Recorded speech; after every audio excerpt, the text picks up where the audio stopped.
Pada part sebelumnya, Eng menyerap inti iblis bersirip ganda, memintanya untuk menjadi kekuatannya. Dan setelah itu, Eng berevolusi lagi, menumbuhkan dua tanduk di kepalanya. Merasakan kekuatannya meningkat, Eng berkata, mengesankan. Aku bisa merasakan api membara di tubuhku. Seolah bilang ingin digunakan. Sekarang Eng adalah bentuk demon berinti ganda. Demon tanpa inti yang mengamuk sangat banyak. Mengingat apa yang dilakukan oleh demon bersirip dua sebelumnya. Eng menirunya, membuat bola api dengan mulutnya, menyemburkan bola api itu ke arah iblis-iblis tanpa sirip yang mendekatinya dan membakar semua iblis itu, lalu berjalan santai menembus api yang masih membakar demon-demon itu. Setelah itu, Eng berkata, "Bangsat, aku menggunakan teriakanmu untuk menenangkan prajurit yang sudah gugur di terowongan ini." Setelah itu dia terus berjalan menuju kota Rengbe Peder, dan setelah sampai dia menghancurkan pintu masuk dengan membakarnya. Eng berjalan keluar dari tangga terowongan dan dia dibuat terkejut oleh kota Rengbe yang sudah hancur. Orang-orang mati terkapar penuh darah. Peder City, kota Rengbe sudah rata sepenuhnya. Dia berjalan mengelilingi kota. Banyak mayat yang terkapar di jalanan kota. Melihat itu, dia bergumam, "Ini gelombang demon tingkat tinggi." Dia melihat seorang warrior yang mati dengan tusukan elemen kayu. Dia terbunuh dengan sekali serangan. Ini ulah skill dengan efek area. Kekuatan menakutkan ini. Mungkin demon berinti tiga yang menggila di kota. Dia membayangkan apa yang terjadi dan berkata bajingan. Dari penjelasan ketua Jiaotang, kota Peder punya dua prajurit berinti tiga. Sebelum dia menyelesaikan kalimatnya, dia dikejutkan dengan burung gagak yang terbang ke arah mayat yang digantung. Itu adalah mayat dua prajurit berinti tiga yang mati dengan cara dipermalukan. Melihat itu, Eng menggunakan inti hijaunya, meraih dua warrior itu dan menurunkannya. Setelah mereka turun, Eng berkata, "Kalian berdua adalah prajurit yang terhormat."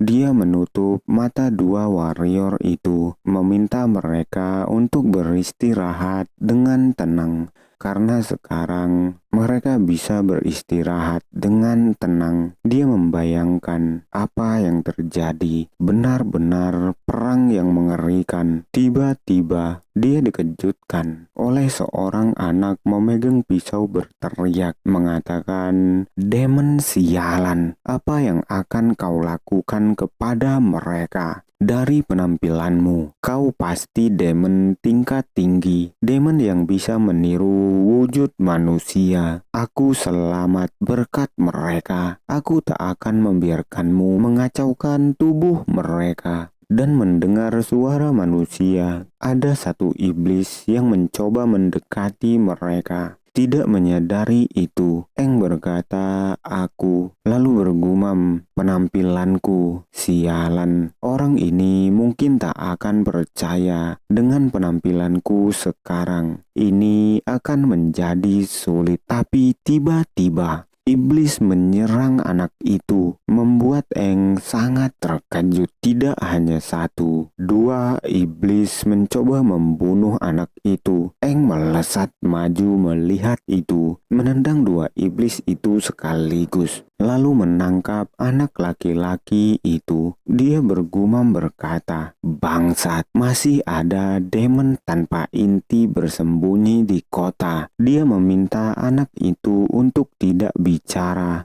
dan dia akan menyembuhkannya. Elemen kayu penyembuhan. Melihat itu, anak itu berkata, "Apa kau demon atau kau manusia?" lalu mati setelah menanyakan itu, membuat Eng terdiam tanpa kata, lalu bangun sembari bergumam mengatakan, mau manusia atau demon, satu-satunya hal yang tidak pernah berubah. Aku akan membasmi semua demon di dunia ini. Ratusan demon mulai menyerangnya, dan tanpa membuang waktu dia mengeluarkan elemen api di punggungnya, menjadikannya sayap dan melesat maju dengan sangat cepat. Eng membuli iblis-iblis tanpa sirip itu, membuat iblis-iblis itu terkejut bertanya-tanya, apa yang terjadi? Ledakan ada di mana-mana di seluruh penjuru kota. Setelah mendarat, Eng berkata, begitu, mengumpulkan api di belakangku akan memberikan kecepatan tambahan. Aku bisa menggunakan bubuk fosfor dan memicu ledakan. Tapi sayangnya, aku tidak bisa terbang menggunakannya. Akan aku coba lagi. Dia melesat lagi, melompat sangat tinggi,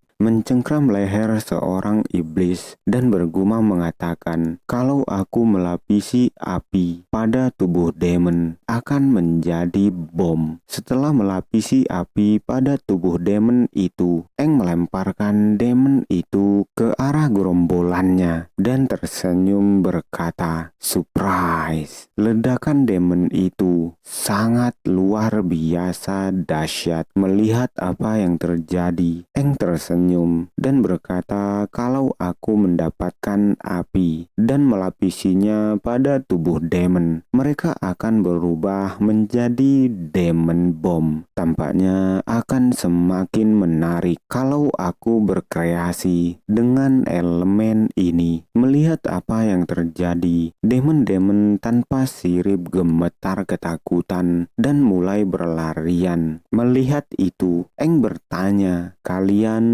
mau lari kemana? Eng melesat langsung dan mendarat ke depan iblis-iblis itu, membuat iblis-iblis itu hancur. Setelah itu, Eng berdiri dengan gagah di atas tumpukan mayat demon yang baru saja dibantainya. Dia mengingat timnya dan berkata, awalnya aku akan pergi ke kota Peder bersama Liu dan timku. Ketua Jiaotang ke sini untuk mengambil kristal energi. Bagaimana kondisi mereka sekarang? Inti energi kota Helios hanya sanggup untuk 3 bulan. Tapi sayangnya, jalan menuju kota Peder sudah tertutup. Jika kami membawa kristal energi, kota akan diterjang bahaya. Aku harus ke tempat penyimpanan kristal energi.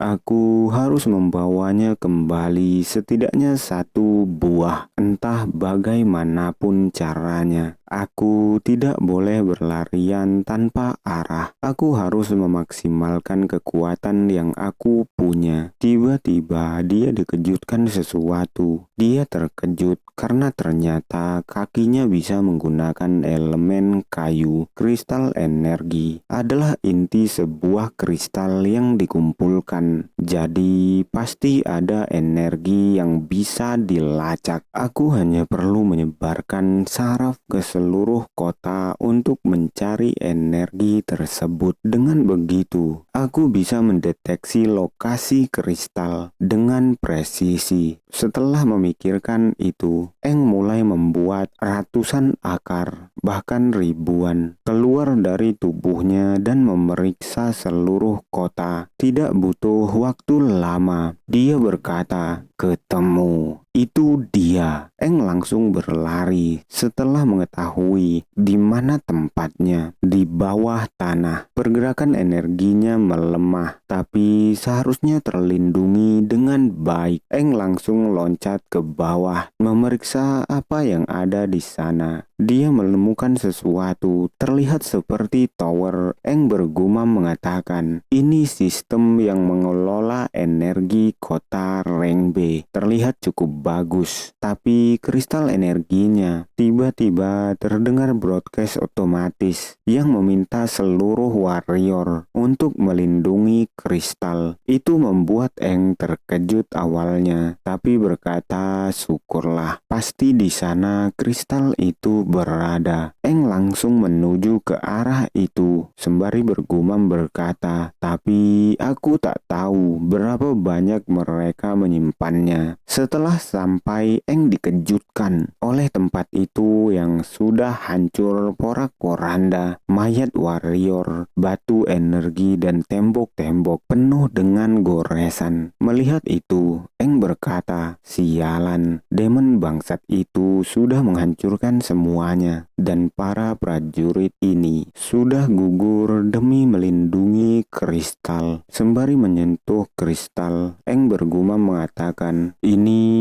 serangan yang terstruktur. Demon masuk ke sini untuk menghancurkan semua kristal energi. Mereka pasti sudah diperintahkan untuk menyerang tempat ini. Dibandingkan demon-demon sebelumnya, mereka cukup pintar. Tampaknya tidak ada kristal energi yang selamat." Eng menghela nafas dan berkata, "Aku harus pergi ke base militer untuk mencari suplai peralatan. Aku harus mencari kristal energi sebelum pulang. Jika ketua Jiao Tang dan timku mendapat masalah, maka kota Helios akan jatuh dalam bahaya, sehingga nyawa semua orang akan terancam. Aku harus mencari kota baru dalam 3 bulan. Lalu membawa pulang kristal energi ke kota Helios." Battle Preparation Station. Terlihat cahaya di sana. Kaki seseorang menginjak pedal. Itu adalah mobil militer dan Eng yang mengendarainya. Eng melesat menjauh dari kota Peder. Dia bertujuan untuk mencari kota baru. Dia pergi untuk mencari kota baru. Sembari menyetir, Eng bergumam mengatakan, "Kekacauan di luar kota tak pernah diketahui, dan kabut akan menebal saat malam tiba. Desert terrain, kota besar yang ditutupi oleh badai pasir. Semua gedung-gedung yang rusak ini pernah hidup sebelumnya, tapi tempat itu mungkin sudah menjadi sarang demon." Dia melihat selembaran peta dan berkata, "Kota berikutnya pasti sesuai map